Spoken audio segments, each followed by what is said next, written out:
Hello students, DMA guess paper में आपका स्वागत है। और आज हम लोग एक क्वेश्चंस के वीडियो एक्सप्लेनेशन को देखेंगे। क्वेश्चन कुछ इस तरीके से स्टूडेंट कि if P is a limit point of a set S, then every neighbourhood of P contains an infinite number of point of S। क्या मतलब हुआ? इसको समझने के लिए कुछ बेसिक्स बातें आपको आनी चाहिए कि लिमिट पॉइंट क्या होता है और फिर नेबरहुड क्या होता है। तो सबसे पहले इस दोनों टॉपिक को हम डिस्कस करते हैं शॉर्टली, और अगर आपको आता है पहले से तो भी पेशेंसफुली इसको ध्यान से एक बार और रिवीजन कर लीजिए, और फिर उसके बाद इसके ऊपर हम लोग आएंगे।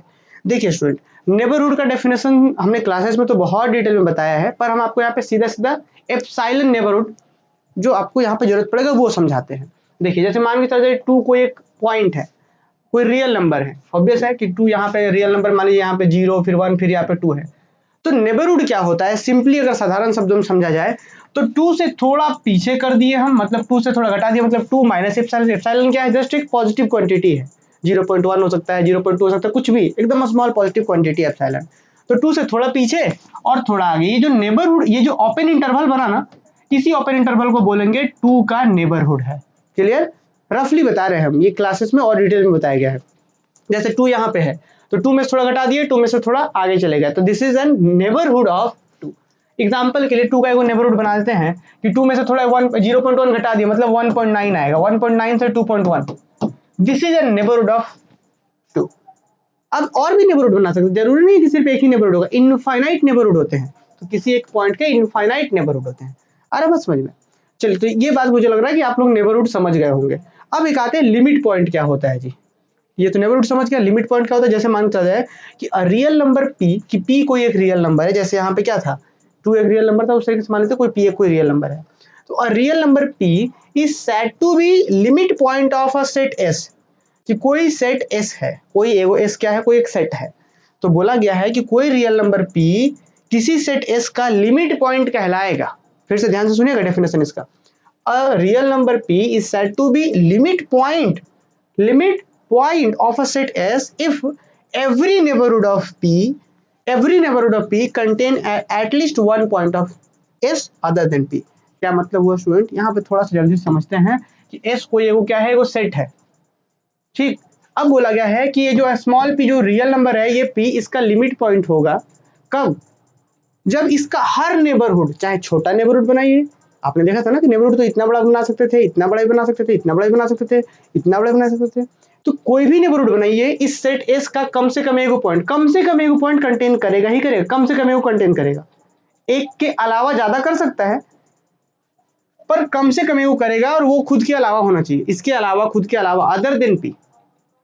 मतलब बात समझे? एग्जाम्पल लेते तो ज्यादा बेहतर आप समझ पाएंगे। जैसे मान लीजिए एग्जाम्पल हमने इस सेट के जगह पर ले लिया है, एग्जाम्पल ले लिया, मान लीजिए कि ये है 0 से 10 है, वो सेट है S। भाई ऑब्वियस है कि क्लोज इंटरवल 0 से 10 क्या होता है? एक सेट ही होता है ना।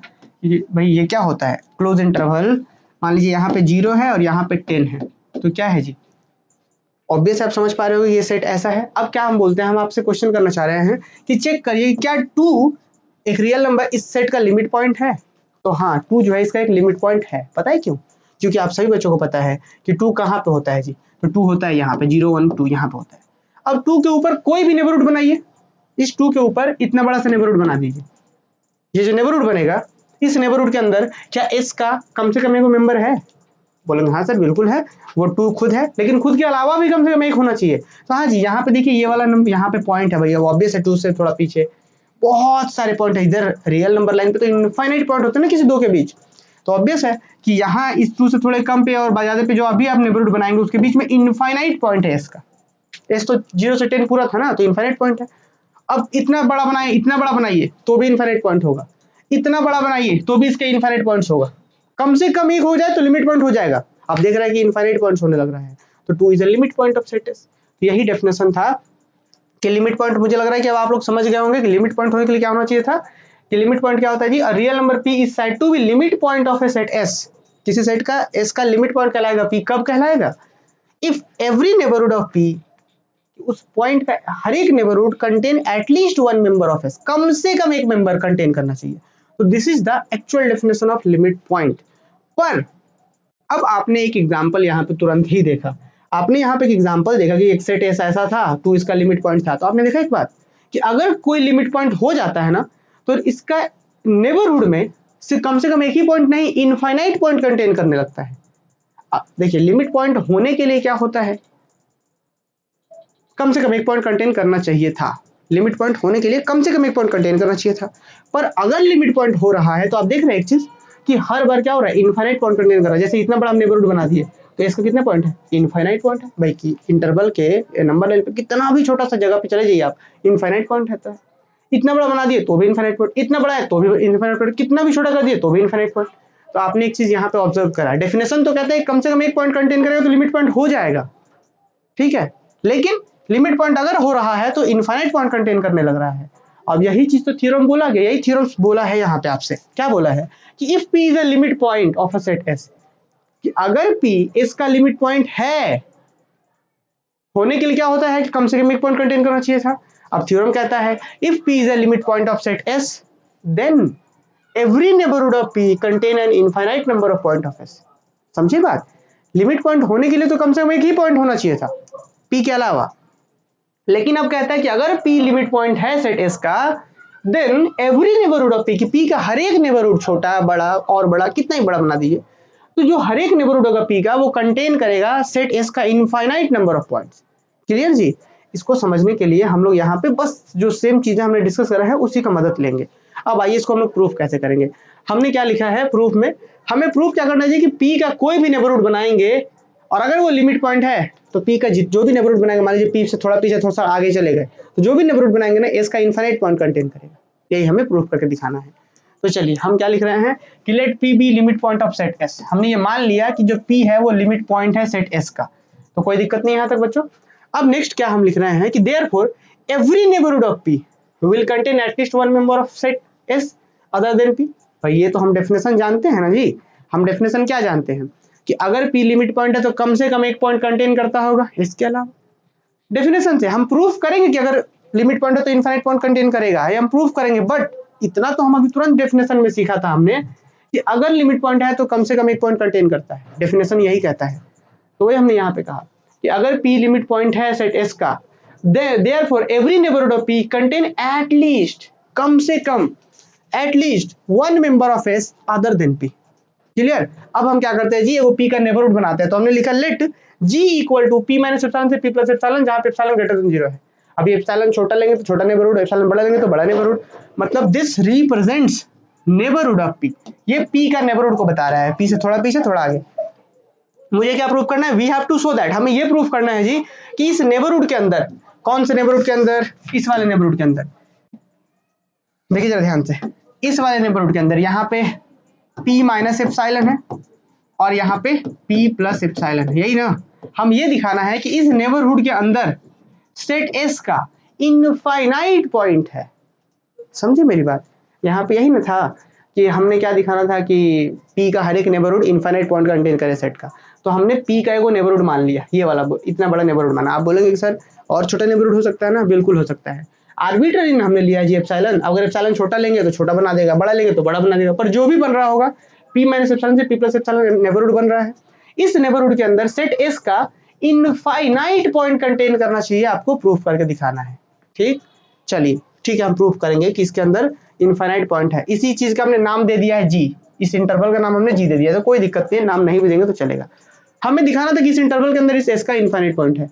हम जस्ट इसके उल्टा मान लेंगे, क्योंकि आपको पता है कि या तो किसी इंटरवल में किसी का या तो इनफाइनाइट पॉइंट होता है या तो फाइनाइट पॉइंट होता है। मतलब समझे कि या तो इस सेट का इधर फाइनाइट पॉइंट होगा, फाइनाइट मतलब कि 0 पॉइंट हो सकता है, 1 पॉइंट हो सकता है, 2 पॉइंट हो सकता है, 0 भी फाइनाइट में ही आता है, या तो इनफाइनाइट होगा, दो ही चीज होगा ना, या तो फाइनाइट या तो इनफाइनाइट। तो जस्ट हम कॉन्ट्ररी सपोज कर लेंगे। याद है क्लास 9-10 में हम लोग मानते थे ना √2 इज इरेशनल, हमें प्रूफ करना होता तो जस्ट उसके उल्टा मान लेते थे, रैशनल इरेशनल में, याद आ रहा है। कुछ वैसा ही मुझे यहाँ प्रूफ करना है कि इसके अंदर इनफाइनाइट पॉइंट है। हम मान लेंगे कि चलिए इसके अंदर फाइनाइट पॉइंट है जी, हम मान लेंगे कि चलिए ऑन द कॉन्ट्ररी सपोज करेंगे, उल्टा मानेंगे कि इसके अंदर फाइनाइट पॉइंट है। और जैसे ही इसके अंदर मान लेंगे फाइनाइट पॉइंट है तो हम दिखा पाएंगे कि अरे ये तो लिमिट पॉइंट रहा ही नहीं, p तो लिमिट पॉइंट रहा ही नहीं, गड़बड़ हो गया। तो गड़बड़ क्यों हुआ, क्योंकि हम उल्टा मान लिए थे कि फाइनाइट पॉइंट है, तो मतलब इनफाइनाइट पॉइंट होगा। बात समझे, ये चीज हम चलते हैं। हमें क्या काम करना है, हमें दिखाना था कि इस नेबरहुड के अंदर इनफाइनाइट पॉइंट कंटेन कर रहा है, यही ना। हमें दिखाना है कि इस इंटरवल के अंदर इसका इनफाइनाइट पॉइंट है। तो हम क्या मान लेंगे, हम मान लेंगे चलिए जी इस सेट के अंदर जो है इनफाइनाइट पॉइंट की जगह पहले हम मान लेते हैं फाइनाइट पॉइंट ही है। तो अब चलिए मान लेते हैं, लिख लेते हैं कि लेट, क्या बोला हमने कि let g equal to this epsilon greater than 0, क्या हमने प्रूव करा, we have to show that g contain an infinite number of point of S. हमें दिखाना है कि ये जो जी है मतलब ये नेबरहुड है वो एस का इनफाइनाइट पॉइंट कंटेन कर रहा है। अच्छा, सपोज ऑन कॉन्ट्ररी, मतलब जस्ट विरोध करने के लिए, इसी चीज को विरोधाभास में हमें कॉन्ट्ररी, जस्ट विपरीत उल्टा हम मान लेते हैं क्या, suppose on contrary that G does not have infinite number of point, कि जी के पास इनफाइनाइट नंबर ऑफ पॉइंट नहीं है इसका। Suppose on contrary that G does not have infinite number of point of S, कि इसका वो infinite point नहीं है। इसका मतलब क्या हुआ, तो obviously G का finite point होगा उसके पास, S का finite point होगा G में। हमने ये माना कि चलिए मान लेते हैं कि इसके पास infinite नहीं है, तो infinite नहीं तो क्या होगा, finite होगा। तो हमने सपोज कर लिया कि दैट इज, इसका मतलब होता है कि G will contain finite number of point of S से P1 P2 Pn। हमने मान लिया कि चलिए इसके अंदर इसका कितना है फाइनाइट पॉइंट है, कौन कौन है वो मान लेते हैं, ये P1 है, यहाँ पे तो P होगा ना जी, स्मॉल P से ही ना पीछे और P से P आगे गए हैं, तो यहाँ पे मान लेते हैं कि इसका एक P1 पॉइंट कंटेन कर रहा, P2 पॉइंट कंटेन कर रहा, P3 पॉइंट यहाँ पे है, इस तरीके से और भी मान लेते हैं P4 वगैरह जो भी होगा। क्लियर, यहाँ तक तो सबको क्लियर है कि हमने सेट एस का कितना पॉइंट मान लिया कि चलिए P1 इसके अंदर आ रहा है इंटरवल में, P2 आ रहा है, इस तरीके से कहाँ तक, Pn तक, क्योंकि फाइनाइट पॉइंट ही बोलना है तो या तो 10 पॉइंट, 20 पॉइंट, 12 पॉइंट, 15 पॉइंट, जो भी होगा finite number of point contain कर रहा है, हमने मान लिया। और हम दिखा देंगे कि जो हमने माना है वो गलत है, कि फाइनाइट पॉइंट लेने से गड़बड़ हो जाएगा। तो फाइनाइट पॉइंट जब नहीं होगा तो क्या होगा, इनफाइनाइट होगा, काम हो जाएगा अपना। तो हमने मान लिया कि P1 P2 ये सब चीजें इस इंटरवल के अंदर है, हमने सपोज कर लिया। देखिए आप, तो ही हमने सपोज करा कि that is g will contain finite number of point of S से हम ऐसा मान ले रहे हैं कि P1 P2 Pn different from P, कि P के अलावा इतने पॉइंट्स कंटेन कर रहे हैं, इसके हमने ऐसे सपोज कर लिया। अब आप ही लोग एक बात बताइए, इतना बड़ा नेबरहुड में P1 P2 Pn इसके पॉइंट कंटेन कर रहे थे, लेकिन चूंकि P लिमिट पॉइंट था जी, P चूंकि लिमिट पॉइंट था, तो अगर बड़ा नेबरहुड बनाएंगे तो भी पॉइंट कंटेन करना चाहिए था कम से कम एगो, छोटा बनाएंगे तो भी कम से कम एगो पॉइंट कंटेन करना चाहिए था P के अलावा, तभी ना वो लिमिट पॉइंट रह पाएगा। ध्यान से सुनना है, अगर P क्वेश्चन में बोला है कि इसका लिमिट पॉइंट है तो कौन सा भी नेबरहुड बनाइए कम से कम एक पॉइंट कंटेन करना ही चाहिए। अब क्या करते हैं ना स्टूडेंट, हम लोग कुछ छोटा नेबरहुड बनाते हैं और देखेंगे कि उसमें तो एक भी पॉइंट ही नहीं है, तब तो गड़बड़ हो जाएगा। देखिए कैसे, अब एक बात बताइए आप, यहां से अगर हम ये वाला ये P से P1 का दूरी कैसे निकालते हैं जी, भाई इन दोनों का दूरी कैसे निकालेंगे, तो ऐसे निकालेंगे P में से P1 घटा दीजिए और इसका मॉडुलस रखेंगे। मॉडुलस क्यों, क्योंकि हो सकता है कि P1 इधर हो, मतलब छोटा में से बड़ा घटे चाहे बड़े में से छोटा घटे, वो जो डिफरेंस होता है वही उसकी दूरी को बताता है। इसको समझते हैं ऐसे ही, जैसे मान लीजिए कि यहाँ पे 2 में से हम 3 घटा रहे हैं, तो 2 में से 3 कितना आ रहा है, 2 यहाँ है 3 यहाँ है, तो दोनों में से दूरी कितना हो रहा है, 1 यूनिट का। तो 2 में से 3 घटाएंगे तो कितना आएगा, -1 आंसर। तो क्या -1 का दूरी है दोनों में, नहीं। तो कैसे निकालते हैं दूरी को, हम लोग मॉडुलस से निकालते हैं, मतलब दो क्वांटिटी या दो पॉइंट के बीच कितना दूरी है वो निकालने के लिए मॉडुलस का उपयोग कर लेंगे, ताकि एग्जैक्ट आए कि 2 में से 3 का कितना, -1 का मॉडुलस 1, तो मतलब देखिए 2 और 3 के बीच का दूरी है। तो आप नोटिस करिए कि P से P1 का दूरी कितना, ये अगर इतना ही दूरी P से P1 का दूरी का लेकर के हम नेबरहुड बना दिए तो भी अभी भी इसके कुछ पॉइंट्स कंटेन कर रहे हैं। समझे मेरी बात। अच्छा, और मान के चलते हैं कि देखिए अगर हम ये नेबरहुड था तो ये P1 से Pn तक कंटेन कर रहा था, ये छोटा नेबरहुड किया तो हो सकता है कुछ पॉइंट बाहर चल गया होगा, और छोटा करते हैं जी। अब ये जो सबसे छोटा है स्टूडेंट वो वाला करके लेके चलते हैं। सबसे छोटा जो है ना यहाँ से P से P2 का जो दूरी है, कैसे लिखेंगे उसको, P माइनस P2 का मॉडुलस, ऐसे जो सबसे छोटा दूरी है, सबसे जो नजदीक वाला पॉइंट्स है उसी को दूरी मान करके नेबरहुड बना देते हैं। और नेबरहुड मतलब ओपन इंटरवल होता है। तो आप बताइए क्या इस ओपन इंटरवल में स्टूडेंट इसका एक भी पॉइंट है, नहीं है। तो हम क्या बोलेंगे कि भाई P का एगो इंटरवल ऐसा मिल गया, एगो नेबरहुड ऐसा मिल गया जिसमें एक भी पॉइंट नहीं है, मतलब P is not a limit point. तो ये तो गड़बड़ हो गया, क्योंकि क्वेश्चन में तो बोला गया था लिमिट पॉइंट है। मतलब समझे, हम क्या करेंगे, अब एक ऐसे नेबरहुड का फॉर्मेशन करेंगे जो P के सबसे नजदीक वाला जो डिस्टेंस है ना उसी को, मतलब जैसे मान लीजिए P से P1 का दूरी निकाले, वो P से P2 का दूरी, P से P3 का दूरी, P से Pn का दूरी, जो सबसे छोटा वाला मिनिमम जो दूरी होगा उसी को मान करके, उसी को दूरी मान करके हम बना देंगे नेबरहुड, और देखेंगे उस नेबरहुड में तो एक भी पॉइंट नहीं होगा। देख लीजिए यही सबसे छोटा दूरी है, तो इसमें कहाँ है को पॉइंट है इसका, P के अलावा। तो मतलब this is not a limit point which is contradiction, ये तो गड़बड़ हो गया। तो गड़बड़ क्यों हुआ, क्योंकि हमने फाइनाइट पॉइंट लिया था। तो देखिए यही चीज को हम लिख रहे हैं। फिलहाल अभी हमने बोला कि G will contain finite number of point of S that is P1 P2 Pn different from P। Now epsilon 1 मान लेते हैं, किसको एप्सिलॉन 1 मान रहे हैं, सबसे स्मॉलेस्ट दूरी को, जैसे यहाँ पे आप डायग्राम में देख रहे थे ये वाले में कि जो सबसे मिनिमम दूरी है इसी को स्मॉलेस्ट हम क्या मान रहे हैं, एप्सिलॉन 1 मान रहे हैं। कैसे ये पता करेंगे, तो लिखा है हमने कि P से P1 का दूरी, मॉडुलस मतलब P से P1 का दूरी मॉड में, ये P से P1 का दूरी कॉमा P से P2 का दूरी, कहाँ तक P से Pn, हर एक पॉइंट का दूरी निकालिए जो सबसे मिनिमम दूरी हो रहा है उसी को एप्सिलॉन 1 मान लेंगे। और फिर हम कह सकते हैं देन तब जो P से minus epsilon 1, P minus epsilon 1 मतलब यहीं तक, और P प्लस एप्सिलॉन 1, एप्सिलॉन 1 मतलब सबसे छोटा दूरी है वो, तो उस इंटरवल में is a neighbourhood of P, तो ये भी क्या होगा, एक नेबरहुड होगा P का, which contain no point of S, जो S का एक भी पॉइंट कंटेन नहीं कर रहा है अदर देन P।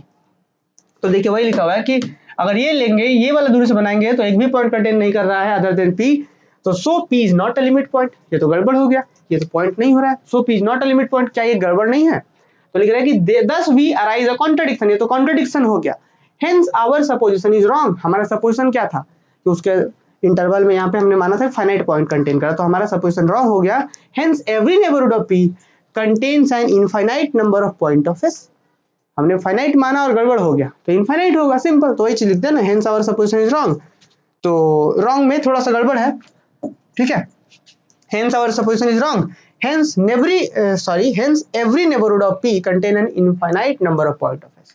तो मुझे उम्मीद है कि ये क्वेश्चन आपको बड़े मजे से समझ में आया होगा, और अगर कोई सा भी फीडबैक रहा हो कि भाई और किस तरीके के आपको रिजल्ट्स मतलब चाहिए, जैसे अभी हम लोग गेस पेपर पे काम कर रहे हैं, और भी हम लोग आगे आप लोगों के लिए बहुत सारा चीज़ करना चाह रहे हैं, जैसे क्लास नोट्स वगैरह प्रोवाइड करना या और भी बहुत सारी चीज़ें, तो आप लोग अपना फीडबैक जरूर दीजिएगा और अपने दोस्तों के साथ साझा करिए हमारे प्लेटफॉर्म के बारे में, है ना। हम लोग डीएमए गेस पेपर के माध्यम से हर एक क्वेश्चन का वीडियो सॉल्यूशन और भी बहुत चीज़ करना चाह रहे हैं।